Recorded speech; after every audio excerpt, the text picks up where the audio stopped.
Hey bro, তুমি কি জানো হয়তো আমরা একটা ব্ল্যাক হোলের ভেতরে বসবাস করছি।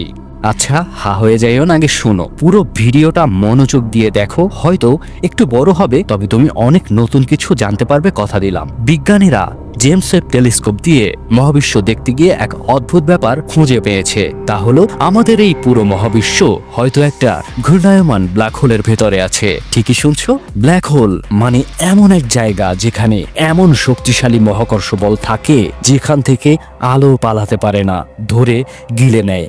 আর ব্ল্যাক হোলের একটা অদৃশ্য সীমানা থাকে যাকে বলে ইভেন্ট হরাইজন। এর একবার ভেতরে গেলে আর কখনো বাইরে আসা সম্ভব নয়।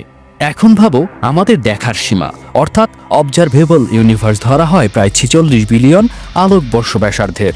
এই জায়গার সব ভর যদি আমরা হিসাব করি তাহলে যা বের হয় তা একটি ব্ল্যাক হোলের সমান। আর সবচেয়ে চমকপ্রদ বিষয়, জেমস ওয়েব টেলিস্কোপ দিয়ে পর্যবেক্ষণের পর বিজ্ঞানীরা বলেন 263টি গ্যালাক্সির প্রায় 2/3 একদিকেই ঘুরছে। সাধারণত গ্যালাক্সিগুলো এলোমেলো ঘুরতে থাকার কথা, কিন্তু পর্যবেক্ষণকৃত প্রতিটা গ্যালাক্সি একই দিকে ঘুরছে। এটা কি বৈজ্ঞানিক যুক্তিতে সম্ভব?